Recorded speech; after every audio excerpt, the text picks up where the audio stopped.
Përshëndetje, ky është edicioni informativ për të gjithë ndjekësit e INTV në rrjetet sociale. Ju sjellim disa prej temave të përzgjedhura nga ne dhe informacione të tjera të ditës.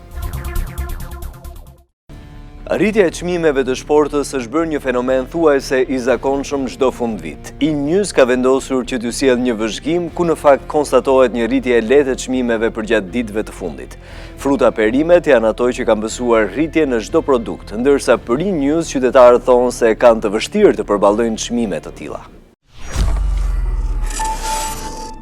Me afrimin e festave të fundvitit, rritja e çmimeve të produkteve të shportës festive është bërë një fenomen i përvitshëm. Ajo që bie në sy dhe që prek direkt buxhetin e familjeve janë produktet ushqimore. Nga një vëzhgim i INews, konstatohet se gjatë ditëve të fundit, çdo produkt ka shënuar rritje çmimi. Qytetarët veçojnë portokallet dhe mandarinat, që kanë posuar rritje të menjëhershme, ndërsa frutat e thata shikohet se mbajnë rekord. Çmimet larta janë. E them këtë se njerëzit kur kanë fest duan të marrin më shumë gjëra, më lirë, më shumë mirë, po për festat në vend që të ulen ngrihen. Mora një qik ca ullin stafida, 8.000 lek kilja, ja ktheva. Po ja rritur me mandarina, me portokalle, me mollë. To që do marim. Ja këtu bleva unë për shembull, mu duken të krypura fik, po hajtë mos e dëshira e madhe nga paksa për t'i provu. Për pensionet tona të shtrenjta janë me fol realitetin. Edhe pse disa prej tyre thonë se nuk kanë kryer ende pazarin për ndrimin e viteve, ata kanë hasur në rritje të produkteve ushqimore. Zakonisht ashtu ndodh ke nevi, po jemi detyruar për t'i blerë për këtë periudhë. Me pak dhimbje, po do përballohen. Majme. Nga vëzhgimi që bëri INTV, çmim të lartë ka dhe qepa dhe patatja, si asnjë vit tjetër. 1 kilogram qep shitet nga 120 deri 150 lekë të rinj kilogrami. Jashtë kamerës, tregtarët thonë se çmimi i lartë i qepës është pasi mungon prodhimi vendas dhe ai importohet nga jashtë. Ditët e festave janë më të vështira nëse kalohen vetëm apo aq më keq nëse nuk keni mundësi për të festuar. Të moshuarit, të pastrehet dhe të vetmuarit sot kishin mundësi të kalonin një drekë të rrethuar me dashuri dhe ushqim falas. Në sheshin Nën Tereza në kryeqytet u zhvillua për të dytin vit me radhë aktiviteti Gatuaj një pjatë më shumë. Edhe Bashkia e Tiranës ka shtruar drekë për shtresat në nevojë. Sheshi Nën Tereza sot kishte ndryshuar pamjen e zakonshme. Njerëz të moshuar dhe fëmijë e kishin populluar atë, të ulur në tavolina për të kaluar një vakt. Por INews ata treguan vështirësitë e tyre ekonomike, që i detyroi ata të shkonin në sheshin Nën Tereza, aty ku shërbyen nga një pjatë me ushqim dhe pije. Ne jemi invalid, jemi fukarej. Nuk është një ditë, se që ta hamë se dhe bëjmë. E për gjithë ne nevojmë, shtresa varë, nevojë, lek, pak. Tan kam një pension të burrit, 80.000 lekë. Edhe ku të gjynë i punë, herë ka dhe herë s'ka. Ne pothuajse jena kështu pas asistencë pa ndihmë ekonomike. Viti tjetër dal pension, inshallah Zoti na ndihmoft. Tash ja motra vëllezërit që na ndihmojnë se jenë në kushte të vështira ekonomike. Një prej zonjave tregoi se për shumë vite ka qenë punësuar në arsim, por pensioni që ajo merr nuk i mbulon dot shpenzimet e shumta. Pensioniste e cila ka 2 vjet që ka marrë pension, kam punuar në arsim 43 vjet, nuk jam e kënaqur me pensionin që kam marrë me punën që kam bërë. Pensioni tjetë edhe më i rritur sepse nuk del pensioni aty ku duhet për të jetuar, por të krijuar të gjithë kushtet normale të jetesës, që nga ilaçet edhe nga të ushqirit. Disa prej tyre njihen e të tjerë takohen për herë të parë. Ata tregojnë se e kanë pranuar ftesën për të njohur njerëz të tjerë e për të kaluar disa orë me njëri tjetrin. Unë jetoj vetë jam, pa pension jam, kam ardhur se më kanë ftuar edhe i falenderoj shumë. Edhe po kaloj mirë me këto zonja që unë asje nga këto nuk i njoh, po këtu u kënaqa me to. Ky nuk ishte i vetmi organizim për njerëzit në nevojë në këtë ditë feste të Krishtlindjes. Bashkia e Tiranës ka shtruar drekë për familjet në nevojë, ku i pranishëm ka qenë dhe kryetari i bashkisë Erion Veliaj, që ka ngritur një dolli me ta. Tirana ka pasur muajin rekord të solidaritetit.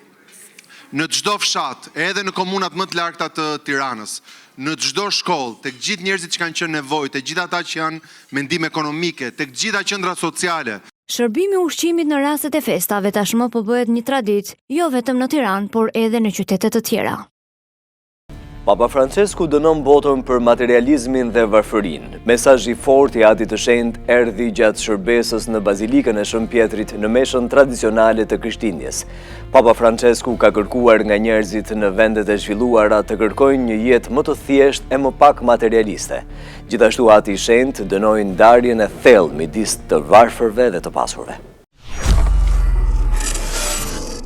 Cili është mesazhi universal i Krishtlindjes? Na thot se Zoti është Ati i mirë, e ne jemi të gjithë vëllezër. Pa vëllazërinë që na e dhuroi Jezu Krishti, përpjekjet tona për një botë më të drejtë janë frymë shkurtëra. Edhe projektet më të mira rrezikohen të katandisen në struktura pa shpirt. Prandaj, urimi im i Krishtlindjes është urim vëllazërimi. Vëllazërim ndërmjet njerëzve të çdo kombi e kulture. Vëllazërim ndërmjet njerëzve me ide të ndryshme, por të aftë ta respektojnë e ta dëgjojnë tjetrin.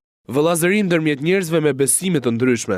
Ishte ky mesazhi Urbi et Orbi që Papa Francesku i drejtoi botës në ditën e Krishtlindjes, duke u lutur veçanërisht për ato vende që janë në gjendje lufte. Ndërsa në shërbesën e mbajtur në Bazilikën e Shën Pjetrit, këtë mesnat kreu i Vatikanit i kërkoi njerëzimit të jetë më pak egoist. Duhet të mësojmë të jetojmë, por jo duke ngrënë e grumbulluar, por duke dhënë dhe ndarë me të tjerët. Le të pyesim veten, a më duhen vërtet të gjitha këto objekte materiale dhe këto receta të komplikuara për jetën? A mund të menaxhoj pa këto dhe të bëj një jetë me një thjeshtësi edhe më të madhe?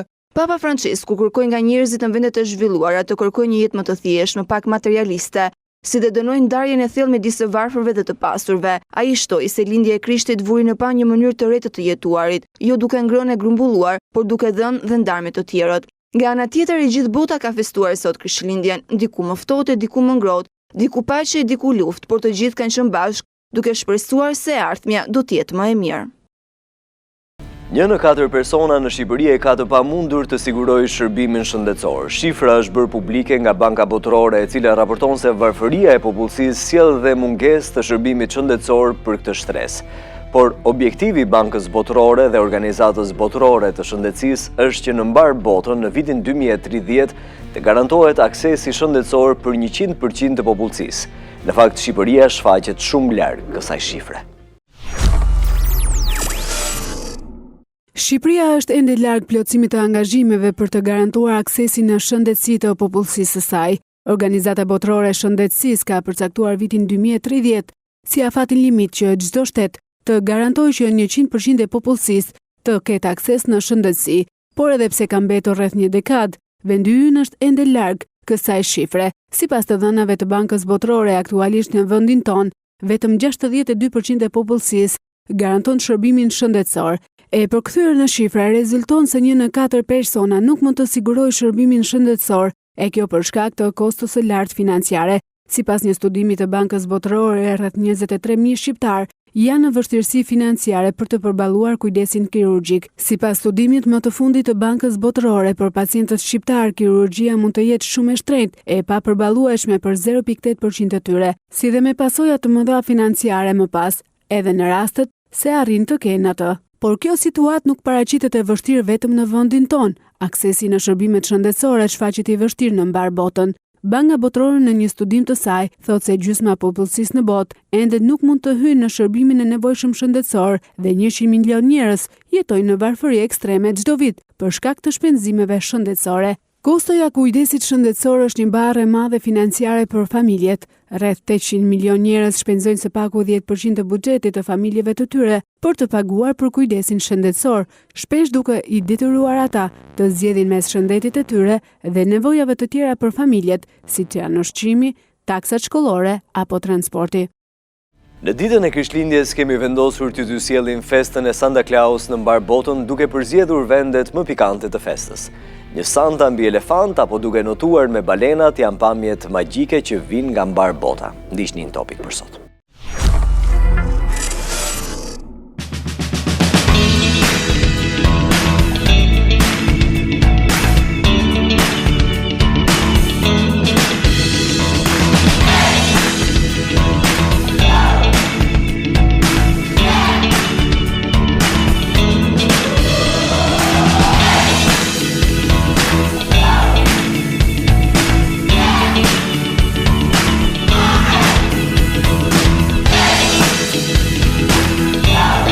Ky ishte edicioni informativ për ndjekësit e INTV në rrjetet sociale. Ju falenderojmë për vëmendjen.